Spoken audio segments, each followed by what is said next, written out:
Hello दोस्तों, I hope आप सभी लोग अच्छे होंगे। आज हम देखेंगे रोस्टो के आर्थिक विकास की अवस्थाओं के सिद्धांत का विश्लेषण कीजिए तथा उसकी सीमाएं बताइए। पहले हम देखेंगे आर्थिक विकास की अवस्थाएं क्या होती है। वो विकसित राष्ट्रों की बराबरी करने के लिए विकासशील देशों को अपने विकास की मंजिल तक पहुंचाने के लिए जिन अवस्थाओं से गुजरना पड़ता है, इन अवस्थाओं को ही आर्थिक विकास की अवस्था माना जाता है। विकास की प्रक्रिया एक लंबी प्रक्रिया है। आर्थिक विकास की अवस्थाओं को वैज्ञानिक एवं तर्कपूर्ण ढंग से विश्लेषण करने का श्रेय प्रसिद्ध अर्थशास्त्री प्रोफेसर रोस्टो को दिया जाता है। रोस्टो ने अपनी पुस्तक the stage of economic growth में आर्थिक विकास की अवस्थाओं को निम्नलिखित 5 वर्गों में विभाजित किया है। नंबर 1 है जैसे परंपरागत हो गया, परंपरागत अवस्थाएं, आत्मस्फूर्ति के पूर्व की अवस्था, आत्मस्फूर्ति की अवस्था और परिपक्वता की अवस्था और अत्यधिक उपभोग की अवस्था। रोस्टो की आर्थिक वृद्धि की 5 अवस्थाएं। रोस्टो की आर्थिक वृद्धि की 5 अवस्थाएं हम देखेंगे ग्राफ के माध्यम से। जब कोई भी हमारी अर्थव्यवस्था है किसी भी देश की, रोस्टो महोदय जी बताते हैं, रोस्टो कोई भी अर्थव्यवस्था है, किसी भी देश की अर्थव्यवस्था है, रोस्टो महोदय के अनुसार वो 5 आर्थिक विकास के लिए 5 अवस्थाओं से उसको गुजरना पड़ता है।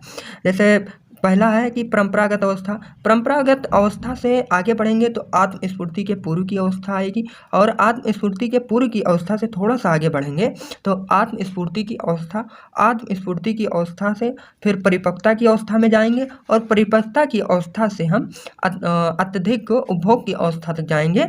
अत्यधिक, रोस्टो महोदय का मानना है कि अत्यधिक उपभोग की अवस्था तक जाते जाते कोई भी किसी भी देश की अर्थव्यवस्था जो है वो पूर्ण परंपरागत अवस्था आएगी, फिर आत्मस्फूर्ति के पूर्व की अवस्था, आत्मस्फूर्ति की अवस्था, फिर परिपक्वता की अवस्था, फिर अत्यधिक उपभोग की अवस्था।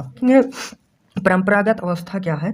रोस्टो के अनुसार परंपरागत अवस्था से तात्पर्य एक ऐसी अवस्था से है जिनकी संरचना का विकास विज्ञान और तकनीक तथा भौतिक जगत के प्रति न्यूटन के पूर्व दृष्टिकोणों पर आधारित सीमित उत्पादन फलकों की सीमाओं के अंतर्गत होता है।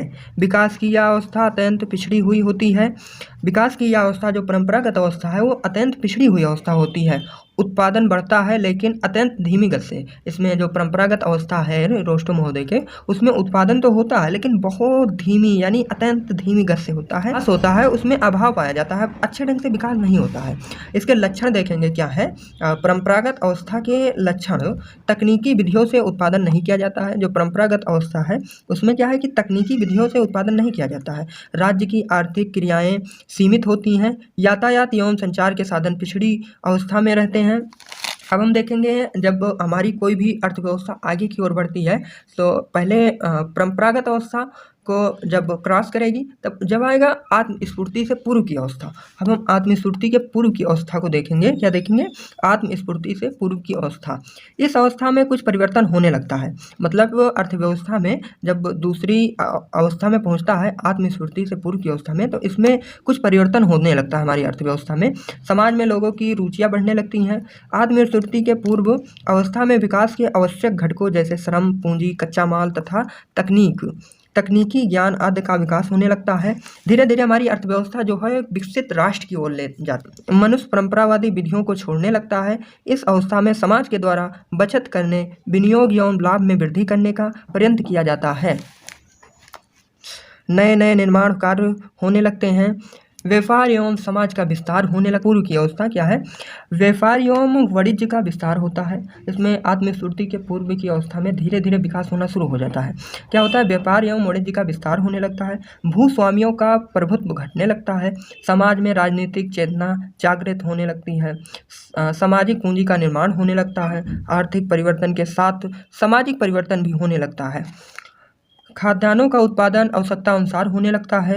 ग्रामीण जनसंख्या सड़कों व अन्य साधनों में वृद्धि होने के कारण नगर बसने लगता है। जब आत्मस्फूर्ति के पूर्व की अवस्था से कोई भी विकसित विकासशील देश आगे बढ़ता है जब आत्मस्फूर्ति के पूर्व की अवस्था से थोड़ा सा कोई भी विकासशील देश आगे बढ़ता है तो आता है आत्मस्फूर्ति की अवस्था।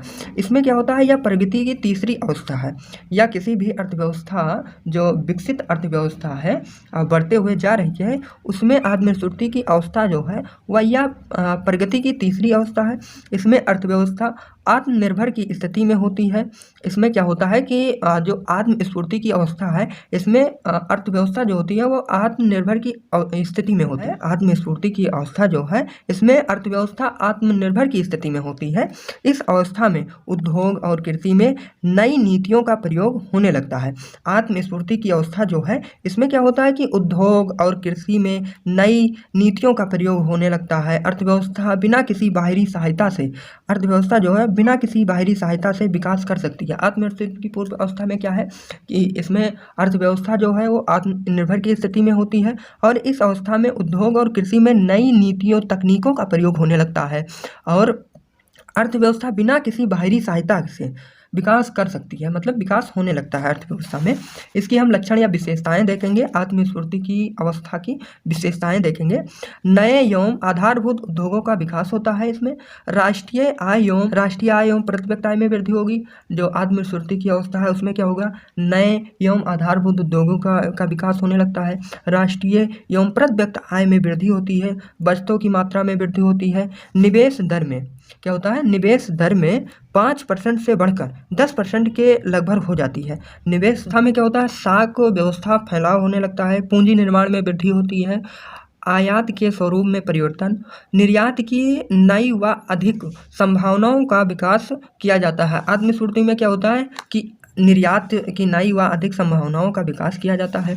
अब हम जब आत्मस्फूर्ति की अवस्था से गुजर करके परिपक्वता की अवस्था में जाते हैं तो आत्मस्फूर्ति के बाद अर्थव्यवस्था परिपक्वता की ओर अग्रसर होती है। क्या होता है, आत्मस्फूर्ति के बाद अर्थव्यवस्था परिपक्वता की अवस्था में की ओर अग्रसर होती है। परिपक्वता की अवस्था दीर्घ सतत आर्थिक विकास की अवधि होती है। परिपक्वता की अवस्था क्या है, दीर्घ सतत आर्थिक विकास की अवधि होती है जो 4 शताब्दियों से भी अधिक समय तक रहती है। पुरानी तकनीकों का स्थान कई उत्पादन तकनीकें ले लेती हैं। इसका हम लक्षण देखेंगे। क्या है लक्षण इसका, यानी लक्षण या विशेषताएं परिपक्वता की अवस्था। इस अवस्था के अंतर्गत अर्थव्यवस्था में निरंतर विकास होता है। जो हमारी परिपक्वता की अवस्था है इसमें क्या है, अर्थव्यवस्था में निरंतर धीरे धीरे विकास होना शुरू हो जाता है और शहरी क्षेत्रों का विकास होता है। इसमें शहरी क्षेत्रों का विकास होता है। आधारभूत उद्योगों का विकास होने लगता है। परिपक्वता वह स्थिति है परिपक्वता वह स्थिति है जब समाज में अधिकतम साधनों का प्रयोग करता है। मतलब परिपक्वता क्या करता है, समाज के अधिकतम साधनों का प्रयोग करता है। कृषि पर जनसंख्या का भार कम होने लगता है। जब कोई भी अर्थव्यवस्था होने लगता है, श्रमिकों में परिवर्तन होता है, यानी वृद्धि होने लगती है, उसमें श्रमिकों में परिवर्तन होता है। इस अवस्था में राष्ट्रीय आय में वृद्धि जनसंख्या वृद्धि से अधिक हो जाती है। क्या है, परिपक्वता की अवस्था में जब कोई अर्थव्यवस्था पहुंची है, किसी भी देश की अर्थव्यवस्था तो उसमें राष्ट्रीय आय की वृद्धि होगी और जनसंख्या में भी जनसंख्या वृद्धि से अधिक हो जाती है। क्या, राष्ट्रीय आय की वृद्धि अवस्था। क्या देखेंगे, अत्यधिक उपभोग की अवस्था। इसमें क्या होता है, परिपक्वता की अवस्था प्राप्त होने के बाद अर्थव्यवस्था अत्यधिक उपभोग की अवस्था में प्रवेश करती है। उपभोग की अवस्था, क्या परिपक्वता की अवस्था प्राप्त होने के बाद परिपक्वता की अवस्था प्राप्त हो गई, उसके बाद में अर्थव्यवस्था अत्यधिक उपभोग की अवस्था में प्रवेश करती है। इस अवस्था में अग्रगामी क्षेत्र अधिकतर टिकाऊ उपभोगी वस्तुओं एवं सेवाओं का उत्पादन करने लगते हैं, जिससे उपभोग का स्तर काफ़ी ऊंचा उठ जाता है। इसमें क्या होता है, जब अत्यधिक उपभोग की अवस्था में कोई अर्थव्यवस्था आती है तो उसमें अग्रगामी क्षेत्र जो होते हैं वो अधिकतम टिकाऊ उपभोगी वस्तुओं एवं सेवाओं का उत्पादन करने लगते हैं, जिससे उपभोग का स्तर काफ़ी ऊंचा उठ जाता है। देश में कल्याणकारी राज्य की स्थापना हो जाती है। जब रोस्टो महोदय का मानना है, इसमें लोगों की प्रत्यक्ष आय ऊँची हो जाती है। सभी प्रकार की मांगों को पूरा करने की दृष्टि से अर्थव्यवस्था आत्मनिर्भर बन जाती है। देखेंगे रोस्टो की विकास अवस्थाओं का किंडल वर्ज की वक्र। अब हम देखेंगे रोस्टो की विकास अवस्थाओं का किंडल वर्जर की यश वक्र द्वारा प्रदर्शन।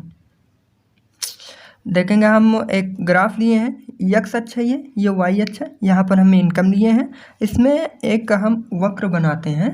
तो ये जो वक्र बना हुआ हमारा यश वक्र है, इसको बोलते हैं यश वक्र। क्या करेंगे, प्रस्तुत जो चित्र है इसमें, ये हमारा जो है प्रोफेसर किंडल बर्जर द्वारा प्रस्तुत चित्र में यश वक्र प्रारंभ में, ये जो वक्र है प्रारंभ में धीरे धीरे ऊंचे उठता है, फिर यह तेजी से ऊपर उठता है और अंत में क्या होता है, ये स्थिर रह जाता है। जो ये वक्र है, यश वक्र हमारा जो बना हुआ है, ये बाद में क्या होता है, स्थिर रह जाता है। पहले क्या होता है, धीरे धीरे ऊपर उठता है, फिर ये तेजी से ऊपर उठ जाता है और ऊपर की ओर जाता है, और ये बाद में क्या होता है, स्थिर रहता है।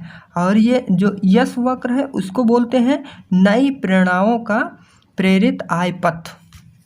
आर्थिक विकास की अवस्थाओं की सीमाएं क्या हैं। पहला है विभाजन का आधार वैज्ञानिक होना चाहिए।